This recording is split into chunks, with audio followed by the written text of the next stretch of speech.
Hello friends, இன்னைக்கு நம்ம ரொம்ப ரொம்ப சூப்பரான எல்லாருக்குமே ரொம்ப பிடிச்ச ரொம்ப விரும்பி சாப்பிடக்கூடிய யம்மியான ஒரு ரெசிபி தான் பார்க்க போறோம். Egg noodles. உங்களுக்கு இந்த வீடியோ பிடிச்சிருந்துச்சுன்னா மறக்காம லைக் பண்ணுங்க, சப்ஸ்கிரைப் பண்ணுங்க அண்ட் லேட்டஸ்ட் அப்டேட்ஸ்க்கு பெல் பட்டனை பிரஸ் பண்ணுங்க. நூடுல்ஸ்னாலே எல்லாருக்குமே ரொம்ப பிடிக்கும். அது எக் நூடுல்ஸ்னா கண்டிப்பா எல்லாருமே ரொம்ப விரும்பி சாப்பிடுவாங்க. இன்னைக்கு அதை நம்ம எப்படி செய்யறதுன்னு பார்க்கலாம். நான் இன்னைக்கு அதுக்கு 3 பீஸ் இப்பி நூடுல் எடுத்திருக்கேன். அதுக்கு 2 மீடியம் சைஸ் பெரிய வெங்காயம் சின்ன சின்னதாக கட் பண்ணி எடுத்திருக்கேன். ஒரு கேரட் சின்ன சின்னதாக கட் பண்ணி எடுத்திருக்கேன். அந்த 3 இப்பி நூடுல் பேக்கெட் மசாலா, அப்புறமா 2 முட்டை, 2 table spoon refined oil, 1/2 teaspoon chilli powder, அப்புறமா தேவையான அளவு உப்பு. இவ்வளவுதாங்க இதுக்கு தேவையான பொருட்கள். இப்போ நம்ம ஒரு கடாயில அந்த நூடுல்ஸ் வேக வைக்கிறதுக்கு தேவையான அளவு தண்ணி ஊற்றிக்கலாம். இந்த தண்ணி கொஞ்சம் சூடாகட்டும். பேரலா இப்போ நம்ம இன்னொரு பேன்ல நம்ம எடுத்துருக்கிற ஆயில் ஊற்றிடலாம். எண்ணெய் கொஞ்சம் சூடானதுக்கு அப்புறமா நம்ம எடுத்துருக்கிற ஆனியன் உள்ள போட போகிறோம். அது கொஞ்சம் லைட்டாக ஃப்ரை பண்ணிக்கோங்க, மீடியம் ஃப்ளேம்லேயே வச்சு இருக்கட்டும். இப்போ நம்மளுக்கு தண்ணி லைட்டாக சூடாயிடுச்சுங்க. இப்போ நம்ம எடுத்துருக்கிற இப்பி நூடுல் பீசஸ் எல்லாம் உள்ள போட்டுடலாம்.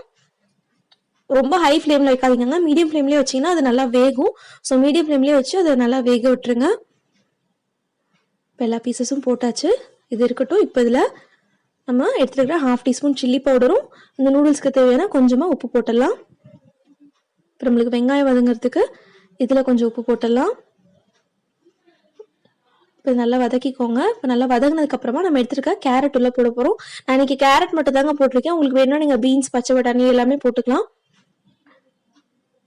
இப்போ இது நல்லா வதங்கிடுச்சு பாருங்க. இப்போ இந்த ஸ்டேஜில் நம்ம எடுத்துருக்கிற இப்பி நூடுல் மசாலா இதை போட்டு நல்லா மிக்ஸ் பண்ணிக்கோங்க. பாருங்க நல்லா வதங்கியிருக்கு, எல்லாமே நல்லா மிக்ஸ் ஆயிடுச்சு மசாலாவும். இப்போ நம்ம எடுத்துருக்க 2 முட்டையை உடச்சு ஊற்றிடலாம்.